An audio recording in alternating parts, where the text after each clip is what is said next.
2 hours ago, U.S. intelligence confirmed what energy markets had been dreading since day one of Operation Epic Fury. Iran has begun laying naval mines inside the Strait of Hormuz. Not a threat, not a warning. Actual mines placed in the narrow 21-mile choke point between the Persian Gulf and the Gulf of Oman, through which approximately 20 million barrels of oil flow every single day. Trump responded immediately on Truth Social. If Iran has put out any mines in the Hormuz Strait, and we have no reports of them doing so, we want them removed immediately. If for any reason mines were placed and they are not removed forthwith, the military consequences to Iran will be at a level never seen before.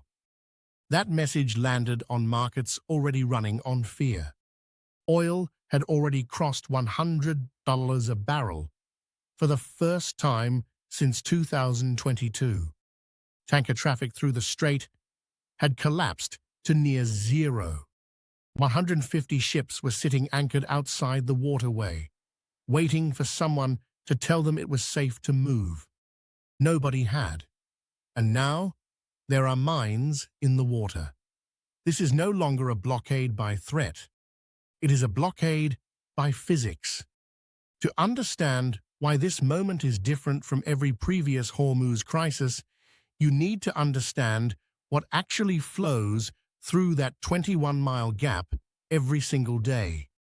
20 million barrels of crude oil. That is roughly 20% of all petroleum consumed globally every 24 hours, moving through a channel so narrow that ships traveling in opposite directions have dedicated 2-mile lanes. Saudi Arabia, the UAE, Iraq, Kuwait, Qatar. Every major Gulf producer sends its exports through this bottleneck. There is no alternative that comes close to replacing it at volume. Saudi Arabia has the East-West pipeline running to Yanbu on the Red Sea. The UAE has its Fujairah pipeline. Combined capacity, roughly 7 million barrels per day. Against 20 million daily throughput, that covers a third of normal flow on a good day, assuming both pipelines run at maximum capacity simultaneously and face no disruption of their own. Qatar is a separate catastrophe. Roughly 20% of global LNG passes through Hormuz, nearly all of it Qatari. Qatar already halted LNG production on March 2nd after strikes hit the Ras Laffan and Mesaieed industrial complexes and declared force majeure on its gas contracts. European natural gas futures jumped 30% on that announcement alone. Daily LNG tanker freight rates surged more than 40%. The Aramco CEO put it plainly, "While we have faced disruptions in the past, this one, by far, is the biggest crisis the region's oil and gas industry has faced." And that was before the mines. The White House did not plan for mines. That much is now evident from the scramble of the past 48 hours. On Monday, Trump said the U.S. was thinking about taking over the Strait of Hormuz. Energy Secretary Chris Wright posted on social media that the U.S. Navy had successfully escorted a tanker through the strait. The post was deleted within hours. White House Press Secretary Caroline Leavitt clarified, "The U.S. Navy has not escorted a tanker or a vessel at this time." Oil prices dropped almost $10 on the correction before partially recovering. That sequence, confident claim, rapid deletion, quiet correction, told energy markets everything they needed to know about how much clarity exists inside the administration on how to reopen the strait. The answer, as of this morning, is not enough. Iran possesses an estimated 2,000 to 6,000 naval mines, according to U.S. intelligence estimates. The IRGC is currently using small craft capable of carrying 2 to 3 mines each, which are difficult to detect and intercept before deployment. At current deployment pace, analysts project Iran could lay several hundred mines within weeks if it chooses to escalate. Mine-clearing operations in a contested strait, under threat of shore-based missiles and drone swarms, is not a quick operation. It takes days per mine under ideal conditions. These are not ideal conditions, and here is what makes this worse. The chairman of the Joint Chiefs of Staff, General Dan Kane, acknowledged publicly that if tasked with escort missions, the military would evaluate options. Not that it had options, that it would evaluate them. The absence of a standing naval protection protocol after 11 days of war with Iran is the detail that genuinely alarmed analysts watching the briefing. The global economic damage flowing from this choke point is no longer theoretical. It is arriving in real time, in ledgers across every major economy on Earth. Brent crude crossed $100 a barrel on March the 9th. That number matters psychologically and practically. Every $10 sustained increase in oil prices historically subtracts roughly 0.2% from global GDP growth. A sustained $25 to $30 increase, which the current disruption easily justifies on fundamentals, represents a significant drag on every economy that imports energy, which is nearly all of them. Asia is being hit hardest and fastest. China, India, Japan, and South Korea together account for nearly 70% of all crude oil shipments through Hormuz. Japan's refiners have already asked their government to release emergency stockpiles. They source approximately 95% of their crude from Gulf producers. Bloomberg reported that Asia's fuel crunch is already triggering 4-day work weeks and school closures in affected areas.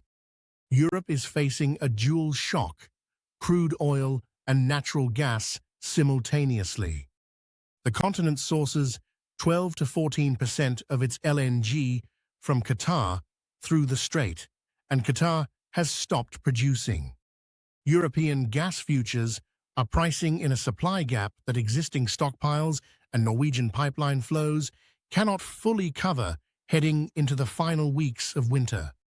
Iraq deserves specific attention. Iraq is OPEC's second-largest producer. Its southern fields, which produce the majority of its output, export entirely through the port of Basra, which routes through Hormuz. There is no northern pipeline alternative that handles meaningful volume. If Hormuz stays closed, Iraqi crude stays in storage until storage fills, then production must be cut. That affects Iraqi government revenues, fiscal stability, and a population already under severe economic stress. The IEA held an emergency meeting to discuss releasing strategic reserves. This mechanism was last triggered after Russia invaded Ukraine. The fact that it is on the table now signals that the IEA's member governments believe the disruption is real, sustained, and large enough to require coordinated intervention. Trump's military campaign against Iran is, by every kinetic metric, succeeding. U.S. forces have struck more than 5,000 targets. Iran's ballistic missile launch rate fell 90% from day one. Drone launch rates fell 80%. The Iranian Navy has been effectively neutralized. Senior IRGC commanders are dead. The supreme leader is dead. His successor was chosen under extraordinary conditions and pledged loyalty to continued resistance. But none of those military achievements reopens the Strait. And this is the core strategic miscalculation that the mine revelation has just made impossible to ignore. Iran does not need its navy to keep Hormuz closed. It needs small boats and a stock of mines it has been accumulating for decades. The same asymmetric approach that made Iran's drone strategy difficult to counter with expensive interceptor missiles applies here. The cost of laying a mine is trivial compared to the cost of clearing it under fire. Trump has 4 options, and every single one carries a significant cost. The first option is to launch a military operation to clear the mines and establish a protected corridor. This requires minesweepers operating in a waterway defended by shore-based missiles, drone boats, and submarines. It is achievable, but slow, and will cost additional American lives. It does not address the political question of what happens after the corridor is cleared, and Iran simply lays more mines. The second option is to threaten escalation, severe enough to deter further mine laying, which Trump has already attempted with the 20 times harder warning. Iran's IRGC responded by stating its forces were awaiting U.S. naval ships in the Strait. The threat did not move them. The third option is to negotiate. Iran's foreign minister has ruled out talks. Iran's parliament speaker stated they are not seeking a ceasefire. The IRGC said Iran, not the U.S., will determine when the war ends. Every diplomatic off-ramp that existed 11 days ago has been publicly and explicitly closed by the Iranian side. The fourth option is to wait Iran out, to continue the bombing campaign in the hope that Iran's military capacity degrades to the point where it can no longer sustain the blockade. This option accepts the ongoing economic cost to the global economy, to U.S. allies in Asia and Europe, and to American consumers watching fuel prices rise at the pump. There is no clean fifth option. There is no version of this that ends quickly and cheaply. Former Goldman Sachs CEO Lloyd Blankfein told Fortune on Tuesday, "It's so impossible to live with, this cannot be sustainable." He expects the war to end relatively quickly on economic logic alone. He may be right about the economics. The question is whether economics governs the decision-making of a regime that has just lost its supreme leader, has nothing left to negotiate with, and has publicly stated it intends to make the United States pay through energy pain rather than military defeat. The IEA emergency release mechanism buys weeks, not months. Saudi Arabia and UAE pipeline alternatives cover a third of displaced volume, not all of it. American strategic petroleum reserves were drawn down significantly during previous energy crises and have not been fully replenished. Russia benefits from every day this continues. With Middle Eastern barrels off the market, Russian crude becomes more attractive to India and China. The conflict is directly improving Russia's competitive position in global energy markets at a moment when Western sanctions were supposed to be constraining it. 2 hours ago, the world learned that Iran has placed mines in the most important 21 miles of ocean on Earth. The U.S. military has the capability to clear them. It does not yet have a plan that has been publicly committed to. The global economy is absorbing a shock that experts are calling the largest energy crisis since the Arab oil embargo. Trump wanted to destroy Iran's military capability. He has largely achieved that objective by conventional metrics.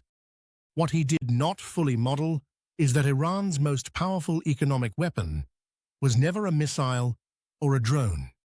It was always geography, a narrow strip of water that the entire world's energy supply has to pass through. That geography has not been bombed. It has not been degraded. And as of 2 hours ago, it has mines in it.